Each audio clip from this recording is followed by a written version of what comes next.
And it's important, I think, for people who are single who might be listening, is that when you're dating, you got to recognize that you're meeting the public representative, and you got to do some digging. That's why I tell people who are seriously dating that you need to date for at least 2 years, so that you can vet that person, so that you am I talking to your public representative? I'm really talking to you. I'll ask them also this question: have you had a fight yet? Now we're talking about not a physical fight. I'm talking about a disagreement. So you can see, because watch this: when a person gets angry, you find out who they really are. Out of the heart, the mouth speaks. So you want to have time to vet: is this the person I'm really getting, or do they have a veil up? So another way that people wear veils, watch this, is we hide behind the veil of unconfessed sexual preferences. Talk about it. So, have you all talked in your relationship about what you desire sexually? A lot of times when we date, you get a surface taste of what that person wants. We have evolved in our relationship, in our marriage. We've learned together about our sexuality and our preferences, what we like and what we don't like. And when you're young, you only present a little bit of that because you don't want, especially women, don't want to be shamed into thinking I'm a freak or labeled as promiscuous. And men, it's a double standard, are allowed to express their sexuality a lot more than women, right? You're right. But I also think it could be a group of women and men who don't necessarily know what they prefer or what they may evolve into or what they like. We know that they like Kit Kats. But say when you go trick-or-treating, there's so many different types of candy.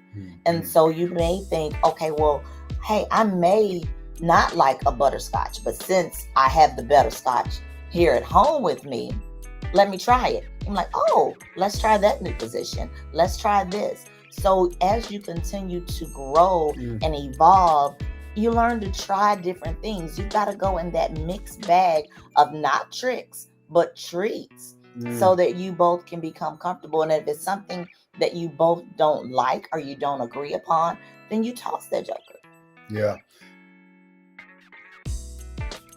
But the veil, I think, for me, symbolizes people who hide all of who they are because they don't know if the other person can handle it. And so that, I think a lot of us have dealt with that, and we've gotten married and raised the veil up like, wait a minute, you don't want to have sex 3 times a week? You don't like this position? You don't like doing that? I didn't know that. Why didn't you tell me? But I think we evolve in relationships, and it's okay, like you said, to keep growing, and our preferences may change. So you shouldn't feel like you've been tricked simply because your spouse may not be where you are sexually, because again, opposites attract. So one of you might want sex more than the other. And as a matter of fact, in marriage, there's always one person who wants it more than the other.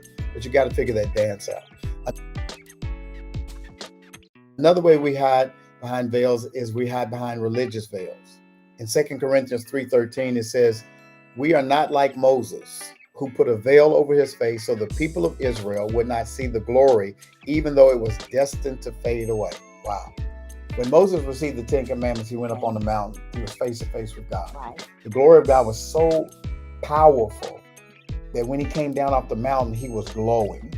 And the people were intimidated by his glow, and they said, please cover up. So he put a veil over his face, even though the glory was fading. And a lot of times we put up these religious veils because we don't want people to see that our glory is fading. We don't want to show our authentic selves. And I don't know if we've been able to truly integrate our erotic selves with our spiritual selves. So a lot of times we hide behind religious veils, religious jargon. Then there is the other veil of when people will say relationship goals. Like you and your spouse you're out, you're doing great, you're posting things, you're hanging out, you're still dating. But then you have these couple friends or even single friends that are like, "Ah, they get on my nerves. There they go again."